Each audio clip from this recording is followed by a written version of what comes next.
ক্ষমতায় টিকে থাকতে সরকার দেশ বিক্রি করে দিচ্ছে বলে অভিযোগ করেছেন বিএনপি মহাসচিব মির্জা ফখরুল ইসলাম আলমগীর। মঙ্গলবার বিকেলে নয়াপল্টনে এক মিলাদ মাহফিলে তিনি একথা বলেন। এবারকার হাসপাতালে চিকিৎসাধীন বিএনপি চেয়ারপারসন খালেদা জিয়ার রোগমুক্তি কামনায় এই মিলাদ মাহফিল আয়োজন করে ঢাকা উত্তর ও দক্ষিণ মহানগর বিএনপি।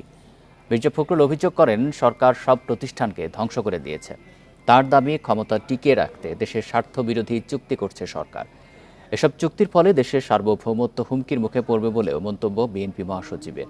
খালেদা জিয়ার মুক্তি, গণতন্ত্রের মুক্তি সবকিছুই সরকার পতনের পর আসবে বলেও মন্তব্য করেন তিনি। এখন জন্ম সনদ দিয়ে খোলো বিকাশ স্টুডেন্ট অ্যাকাউন্ট। নিজের বিকাশ নিজে কর। এই গণতন্ত্রকে ধ্বংস করতে গিয়ে তারা নির্বাচনকে ধ্বংস করেছে এবং দেশের অর্থনীতিকে ধ্বংস করেছে, প্রশাসনকে পুরো দলীয়করণ করেছে। এমন কোন প্রতিষ্ঠান বাকি নেই গণতন্ত্রের যে প্রতিষ্ঠানগুলোকে তারা ধ্বংস করেনি। এই আওয়ামী লীগ যতদিন ক্ষমতা থাকবে বাংলাদেশ ততই আরো দ্রুত রসাতলে যাবে।